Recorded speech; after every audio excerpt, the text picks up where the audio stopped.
Hey folks, back with another video. Let's dive into what stories got my attention today.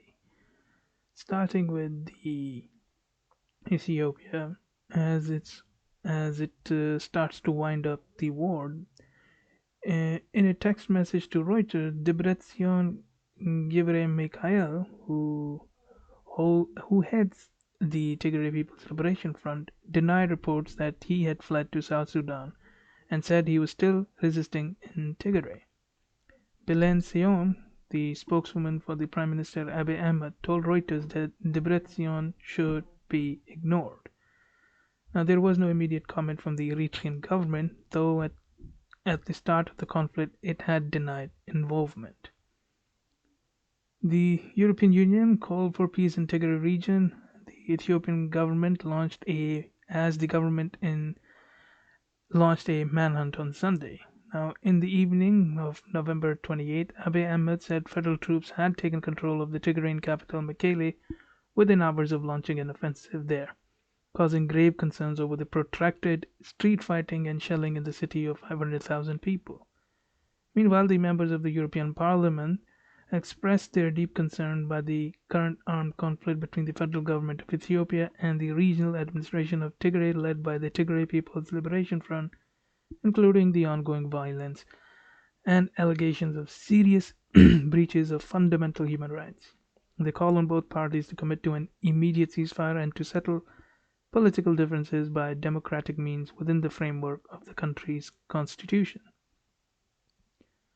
The resolution deplores the loss of life and killing of innocent civilians and the extrajudicial killings, regardless of their perpetrators. Parliament implores Ethiopia's central government and the TPLF to take immediate action to de-escalate the conflict and criticizes the severe restrictions preventing the humanitarian workers from accessing the area. The text was adopted by 643 votes in favor, 5 against, and 46 abstentions. Now, personally, I expect in the coming days, not weeks, we will see how strong the TPLF resistance is, and if the Ethiopian government manages to overwhelm the opposition in a quick response. In that case, I would assume the civil war is over, and then there will be, subsequently there will be news of reconstruction and building of institutions in Eritrea. All in all, I wish Ethiopian people all the best in their rough time which they are in, and they will continue to be in for some time. Moving on into Australia, the Australian Prime Minister Scott Morrison has demanded an apology from China after a foreign ministry spokesperson tweeted what he called a quote unquote truly repugnant fake image depicting an Australian soldier murdering an Afghan child. Now, the digitally altered image, which in common terms would be a meme, anyhow, by China's foreign ministry spokesperson Zhao Lijing on Monday, shows the soldier doing horrific things to an Afghan child with its head wrapped in an Australian flag. The comments relate to the release earlier this month of a damning report into alleged war crimes by Australian Special Forces soldiers in Afghanistan from 2005 to 2016, something I've covered in previous videos. Now, he described the image as being, quote, deeply offensive to every Australian, end quote, and said he has reached out to Twitter and Chinese authorities for its immediate removal. Australia has vowed to conduct a thorough investigation into the quote unquote disturbing conduct alleged in the report. Last week, Russia's foreign ministry spokesperson expressed concern over whether Australia will hold its soldiers accountable, describing the findings as quote unquote truly shocking. Now, while what the Australian soldiers did was wrong, however, I am confident that the Australian justice system will do justice. But in a certain sense, I am shocked by the Chinese who are saber rattling the Australians when the Chinese Communist Party's closet is filled with tens of millions of innocent killed man, women, and child. As the saying goes, when you point one finger, remember the remaining three are pointing back at you.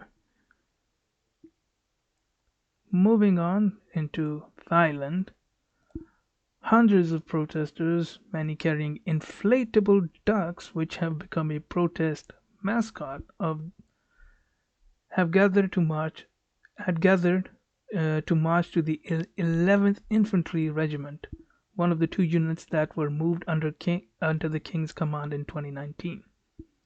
Lines of riot police blocked protesters at the gate. Video shared on social media showed soldiers taking down a giant picture of the king and queen at the entrance to the barracks before the protest. Now, it was the latest act of defiance against the king by protesters who have broken taboos by criticizing the monarchy.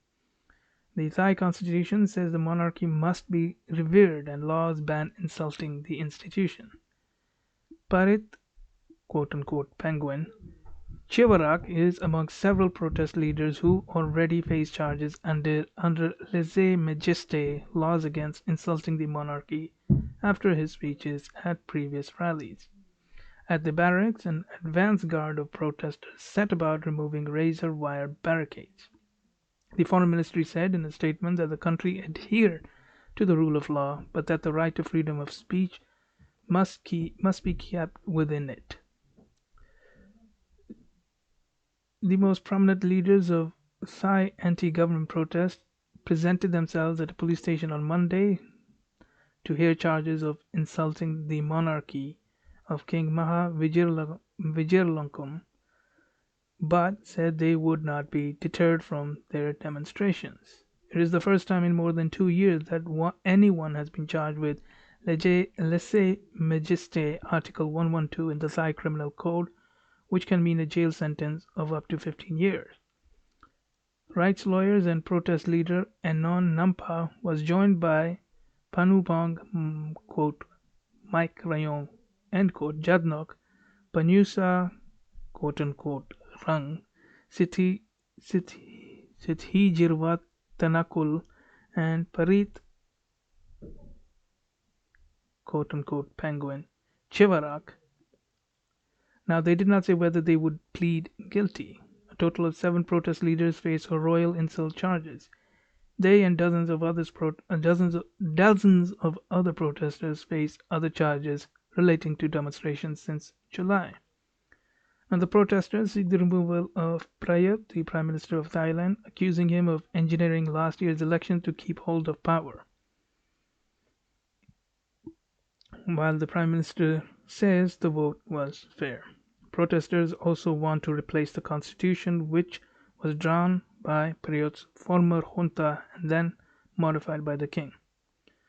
Now, the situation in Thailand has reached a sort of standstill in the whole protesters versus government. But I believe that things are going to get a little rocky in the near future, and that's all due to the fact that the current situation is unsustainable, and plus there is a pending decision against Prime Minister Prayut in early December that will come out.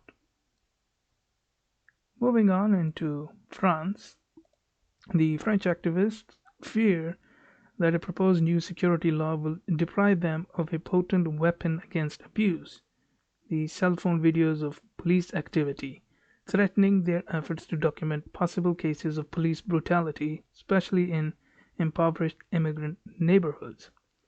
French President Emmanuel Macron's government is pushing a new security bill that makes it illegal to publish images of police officers with the intent to cause them harm, amid other measures. Critics fear the new law could hurt press freedoms and make it more difficult for all citizens to report on police brutality. The draft bill, still being debated in Parliament, has prompted protests across the country called by the press freedom advocates and civil rights campaigners. Tens of thousands of people marched Saturday in Paris to reject the measure, including families and friends of people killed by police. Quote, for decades, Descendants of post-colonial immigration and residents in populous neighborhoods have denounced police brutality. End quote. Sihame Asbaghi, an anti-racism activist, told the Associated Press. Videos by public have helped to show a wider audience that there is a quote systemic problem with French police forces who are abusing, punching, beating, mutilating, killing. End quote, she said. Activists say the bill may have an even greater impact on people other than journalists, especially those of immigrant origin living in the neighborhoods where relationships with the police have long been tense. Images posted online have been key to denouncing cases of officers' misconduct and racism in recent years, they argue. Amal Bentoussi, brother to Amin, was shot in the back and killed by a police officer in 2012. Now, the officer was sentenced to a 5-year suspended prison sentence. Along with other families of victims, in March she launched a mobile phone app called Emergency Police Violence to record abuses and bring cases to court. Quote, some police officers already have a sense of impunity. The only solution now is to make videos, end quote, she told the AP. The app has been downloaded more than 50,000 times. The proposed law is partly a response to demands from police unions who say it will provide greater protection for officers. Abdoulaye Kamti, a black police officer with 20 years of experience in Paris and its suburbs, is both a supporter of the proposed law and strongly condemns police brutality and violence against officers. A quote, tiny fraction of the population feeds rage and hatred, end quote, against police. Jean-Michel Fouvier-Gu, a former head of elite police forces and a lawmaker in Macron's party who co-authored the bill, said in the National Assembly, quote, we need to find a solution, end quote. Justice Minister Eric Dupont-Moretti has acknowledged that the quote, intent, bracket to harm, is something that is difficult to define, end quote, and the government appears ready to back revamping part of the proposed law. Activists consider the draft law one more step in a series of security measures passed by French lawmakers to extend police powers at the expense of civil liberties. In recent years, numerous security laws have been passed following attacks by extremists. Critics noted a hardening of police tactics during protests or while arresting individuals. Hundreds of complaints have been filed against officers during the Yellow Vest movement against social injustice, which erupted in 2018 and saw weekends of violent clashes. Interior Minister Gerald Darmanin said out of 3 million police operations per year in France, some 9,500 end up on a government website that denounces abuses, which represent a 0.3%. France's human rights ombudsman Claire Hedon is among the most prominent critics of the proposed law, which she said involves, quote, significant risks of undermining fundamental rights, end quote. End quote. Our democracy is hit when the population does not trust its police anymore, end quote, she told the National Assembly. Well said, Claire Hedon. While the law is at the Parliament and is being debated, my personal view is that the public should be allowed to record video of the police when they are in public doing their job in the uniform. There's no ifs, no buts. Anytime you start to make exception to this, you're going to find new problems that will require you to make more laws if you do not repeal the previous law that created this mess. And so you are going to get stuck in a loop of making laws on top of laws. In order to avoid that mess, you need to let the people record the police when they are doing their job, right or wrong. This I am in total favor of for in order to prevent abuses from the government. Moving on into a lighter note, the case of Kaavan, an overweight 36-year-old bull elephant, had sparked global uproar from animal rights groups who petitioned for his move from an Islamabad zoo accused of substandard care and condition.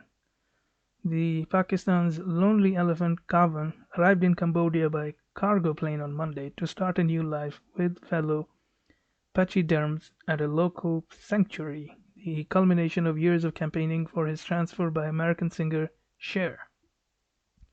Kaavan's much anticipated journey was quote unquote uneventful, said Amir Khalil, a veterinarian from animal welfare group Four Paws, adding he behaved quote like a frequent flyer, end quote. Now, Cher was on the tarmac at the airport of Cambodia's second biggest city, Siem Reap, to greet Kaavan, meeting the vets who accompanied the elephant who made the long journey in a custom-made crate. Animal rescue organizations Four Paws said Kaavan had another 90 minutes drive ahead and would likely arrive at the sanctuary after nightfall, so he would be released in daylight on Tuesday. Cher had written songs pressing for Kaavan's release from grim, isolated conditions at Islamabad Zoo, and she had spent the last few days with him in Pakistan. Kaavan's journey is the culmination of the years of campaigning from animal rights groups who say the animal's behavior demonstrated, quote, a kind of mental illness, end quote, likely due to the zoo's woeful condition. In May, a Pakistani judge ordered that all the animals at the zoo be moved. Upon hearing about Kaavan's freedom, Cher had tweeted that the decision marked, quote, one of the greatest moments, end quote, of her life. A team of vets and experts from Austria-based Four Paws has spent months working with Kaavan to get him ready for the trip, a complicated process due to his size and the amount of food needed en route. The elephant also had to be taught to enter the massive metal crate that was placed in a cargo plane for the 7-hour flight. Four Paws, along with Islamabad authorities, also safely moved 3 wolves and some monkeys from the zoo. And currently only 2 Himalayan brown bears, 1 deer and 1 monkey remain. Now this was a light news I wanted to cover, and I believe this shows how activism can be used to achieve good things in the world. In this case, I would give kudos to Cher for achieving such a feat. Hopefully other celebrities can also do better and good kind of activism that leads to positive changes. Well, that's it for this video. If you liked the video, then hit that like button and hit that subscribe button for future updates.